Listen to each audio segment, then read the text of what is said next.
Robert De Niro doing some backpedaling today after what some are calling a racially insensitive comment that he apparently made. The actor says he was only joking when he said America might not be ready for a white first lady. Now, he made the comment while hosting a presidential fundraiser featuring Michelle Obama. De Niro opened the event with this question to the audience. Callista Gingrich, Karen Santorum, and Romney. Now, do you really think our country is ready for a white first lady? Now, the audience apparently roared with approval, and he said, too soon, right?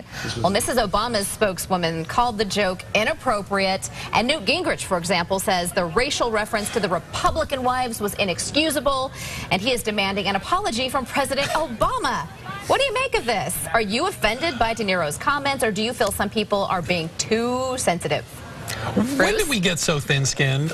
It's an obvious joke, and it's obviously a joke in reference to were we ready for a black president and a black first lady, and he was making light of it, for goodness sakes. And listen, is it any shock that Hollywood celebrities are in the bag for President Obama and maybe wouldn't be very warm towards the Republican candidates? I think it's much ado about nothing. But then again, Newt Gingrich needs something for us to talk about. Yeah, I was going to say, how is this President Obama's responsibility to apologize? He didn't make the comment. No. And it sounds like Michelle Obama. I mean, she wasn't overly angered by it, but she was kind of like, and her spokeswoman was like, yeah, totally inappropriate. And now everybody has to come out and issue apologies and say we distance ourselves and Mr. De Niro does not speak for us. He wasn't speaking to begin with. He was trying to tell a joke.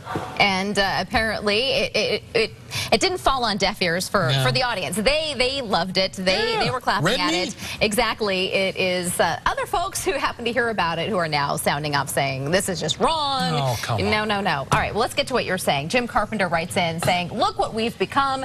We can't even joke anymore without people getting all bent out of shape.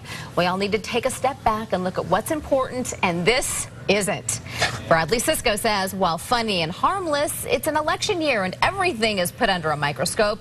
De Niro should have probably kept that joke to himself.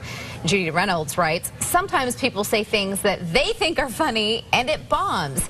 De Niro is obviously not a comedian and he shouldn't try to be funny. Danielle Card says it was a harmless joke that people looked way too deep into. He didn't mean any offense by it and apologized, even though I believe he shouldn't have had to. Yeah. I don't think he meant it to sound like a racist comment, but, you know, there's a lot of stupid jokes out there, and that's just one of them. Yeah, I agree. It wasn't funny. I wasn't offended by it, but I thought, couldn't you come up with something a little bit better, a little bit more intellectual? He's a Hollywood actor, for goodness sakes. Okay, he reads other people's lines to begin with. All right. Well, next.